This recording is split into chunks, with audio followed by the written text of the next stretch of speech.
ഒരേ കാര്യം ഒരേ സമയം പഠിച്ചിട്ടും ചിലരെല്ലാം ഓർക്കും, ചിലരെല്ലാം മറന്നുപോകും. എന്തുകൊണ്ടാണ്? ഇവിടെ പ്രശ്നം ഓർമ്മശക്തിയല്ല, മെത്തേഡാണ്. എല്ലാവരും കരുതുന്നത് ജാപ്പനീസ് വിദ്യാർത്ഥികൾക്ക് ജന്മസിദ്ധമായ മെമ്മറി പവർ ഉണ്ടെന്നാണ്. അത് തികച്ചും തെറ്റാണ്. നമുക്കുള്ള അതേ ബ്രെയിനും അതേ ടൈമും അതേ സ്ട്രെസ്സുമാണ് അവർക്കുള്ളത്. പക്ഷേ അവർ പഠിക്കുന്നത് വ്യത്യസ്തമായ മെമ്മറി മെത്തേഡ് ഉപയോഗിച്ചാണ്. ഇതാണ് ജാപ്പനീസ് മെമ്മറൈസേഷൻ മെത്തേഡ്. ഇതിൽ പറയുന്ന ഒരു സിമ്പിൾ ട്രൂത്ത് ഇതാണ്: ബ്രെയിൻ വാക്കുകളെ ദീർഘകാലം സൂക്ഷിക്കില്ല, പക്ഷേ ബ്രെയിൻ ഇമേജുകളെ എളുപ്പം ഓർക്കും. അതുകൊണ്ട് അവർ മെമ്മറൈസ് ചെയ്യുന്നില്ല, അവർ വിഷ്വലൈസ് ആണ് ചെയ്യുന്നത്. വാക്കുകളെ ചിത്രങ്ങളാക്കി മാറ്റുന്നു, കോൺസെപ്റ്റുകളെ അനുഭവങ്ങളാക്കി മാറ്റുന്നു. ജാപ്പനീസ് മെമ്മറി മെത്തേഡിൽ വേർഡ്സ് ഇമേജ് ആകുന്നു, ഇൻഫർമേഷൻ സ്റ്റോറി ആകുന്നു, മെമ്മറിയെ നാച്ചുറൽ പ്രോസസ്സ് ചെയ്യുന്നു. ഇനി നമുക്ക് ഇവരെങ്ങനെയാണ് ഇത് അപ്ലൈ ചെയ്തതെന്ന് നോക്കാം. വേർഡ്സിനെ ഇമേജ് ആക്കി മാറ്റുന്നു.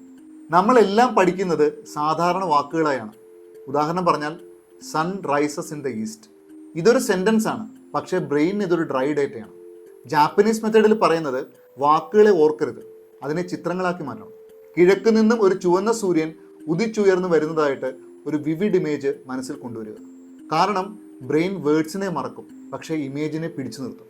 അതുകൊണ്ടാണ് വർഷങ്ങൾക്ക് ഇപ്പുറം കണ്ട സിനിമയുടെ പല സീനുകളും നമ്മൾ ഓർത്തിരിക്കുന്നത്. ഇൻഫർമേഷനെ സ്റ്റോറി ആക്കണം. ഇൻഫർമേഷൻ ഒറ്റയ്ക്ക് ബ്രെയിനിന് ബോറാണ്. ഉദാഹരണം പറഞ്ഞാൽ water boils at 100 degree Celsius. ഇത് ഒരുപാട് തവണ വായിച്ചാലും നമ്മൾ മറക്കും. നമുക്കിതിനെ ഒരു സ്റ്റോറി ആക്കാം. ഒരു പാത്രത്തിൽ കുറച്ച് വെള്ളം എടുക്കുന്നു, സ്റ്റൗവിൽ വെക്കുന്നു, സ്റ്റൗ കത്തിക്കുന്നു. കുറച്ച് സമയം കഴിയുമ്പോൾ അതിൽ ബബിൾസ് വരുന്നു, സ്റ്റീം വരുന്നു. ടെമ്പറേച്ചർ കൂടുന്ന സമയത്ത് വെള്ളം തുള്ളിച്ചാടുന്നു. ഒരു സ്റ്റോറിയിൽ മൂവ്മെൻ്റ് ഉണ്ട്, സീക്വൻസ് ഉണ്ട്, ഇമോഷൻസ് ഉണ്ട്. ബ്രെയിൻ ഒരിക്കലും സ്റ്റാറ്റിക് ഇൻഫർമേഷനെ ഇഷ്ടപ്പെടുന്നില്ല.